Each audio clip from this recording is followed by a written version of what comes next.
Նաթանյահն եւ Իսրայելը մի օգուտ ունի Ադրբեջանից, դա ինչպես Ադրբեջանը եւ Ադրբեջանի տարածքը պիտի օգտագործվի Իրանի դեմ։ Եվ իրենք ամեն ինչ անելու են, որ այդ հարցերը կարգավորեն, բայց առանց Թրամփի համաձայնության Իսրայելը չի գնա պատերազմի։ Այսօրվա վիճակով դեռևս այդ համաձայնությունը չկա։ Այսինքն Ամերիկան հասկանում է։ Բայց նրա նպատակը Իսրայելի նախագահի դա է միանշանակ։ Հա, Իրանի դեմ։ Ուրիշ շահ չունի, հաստատ Նաթանյահուն չի գնացի Հայաստանի դեմ այնտեղ ոնց որ ասած դավեր նյութեր, իրանց Հայաստանը 1000 տարի չի հետաքրքրում։ Հայաստանն այնքան է, որքան իրանք զենք են ծախում Ադրբեջանին, հիմա թե ում դեմ կօգտագործի, այդ ուրիշ հարց է, բայց զենքը ծախում են նաև, որ մենք նայում ենք օրինակ դրոններ անում Ադրբեջանը, որը 2500 կիլոմետր թռչելու հնարավորություն ունի, հասկանում ենք, չէ՞ որ դա Հայաստանի դեմ չի 2500 կիլոմետրանոցը, այլ հիմա ովքեր կարալն են, կարալն հյուսիսից Ռուսաստանը, հարավից Իրանը։ Դժվար թե այսօր Ադրբեջանը այսօր պատերազմի գնա Ռուսաստանի դեմ։ Բայց այդ վիճակը ձեռնտու կլինի Ալիևին։ Հարձակման էլի նկատի ունեմ Իսրայել-Իրան։ Իհարկե, Ալիևը դրան էլ սպասում է։ Դրա համար էլ Փեզեշկյանը գնաց։ Հիմա Նաթանյահու այցը Փեզեշկյանի այցից հետո էր։ Ալիևին ասաց Արցախը Ադրբեջանը։ Այո, որովհետև այո, որովհետև կարողացել է Ադրբեջանը իրականացնելով իր քաղաքական դառնալ արժեքավոր գործընկեր բոլորի համար։ Մենք կարայինք այդ լինենք։ 90-ականներին մենք էինք, Ադրբեջանը մեր դեմ ոչինչ էր։ Մենք էինք։ Բայց սիրուն 30 տարվա մեջ ամեն ինչ տվեցինք, իրանք դարացել են տարածաշրջանի կարևոր գործոն եւ այլն։ Դրա համար բնականաբար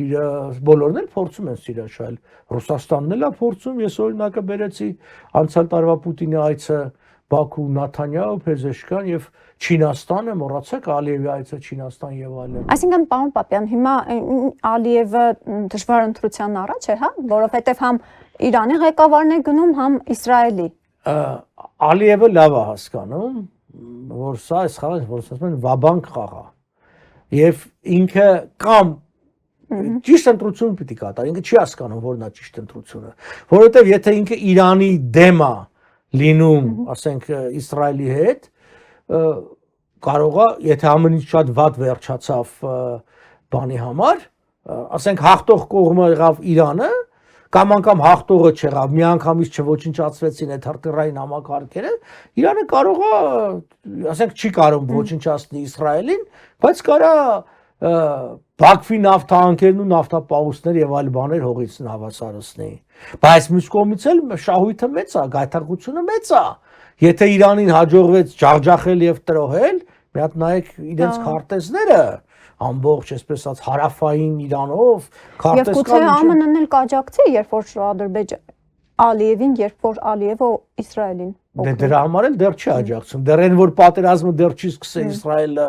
բանի դեմ, Իրանի դեմ նայա որ Ամերիկան դեռևս որոշում։ Ամերիկայի որոշումը հետեւյալն է, ինքը Իրանին թույլ չի տալի որ Իսրայելի վրա հարձակվի խփի, բերել կանգնացրել այդ իր տորմիղը Իսրայելի ափին եւ Իրանին թույլ չի տալիս։ Բայց միևնույն ժամանակ ինքը զսպում է նաեւ Իսրայելին։ Նաթանյահուն ինքը եւ որպես երկրի ղեկավար եւ որպես անձամբ մարդ շահագրգռված է։ Հիշեցնենք, որ դեռ 2 տարի առաջ իր դեմ տարբեր քրեական գործեր էին հարուցված, իմպիչմենտի հարց կար դրած, դատական հարց կար դրած, այդ ամբողջը հետաձգվեց այս վիճակի խառնվելու պատճառով, հիշում հոկտեմբերի 7-ի հարձակում, Համաս եւ այլն բան։ Բնականաբար սրել վիճակը Նաթանյահուն ձեռ է տալիս։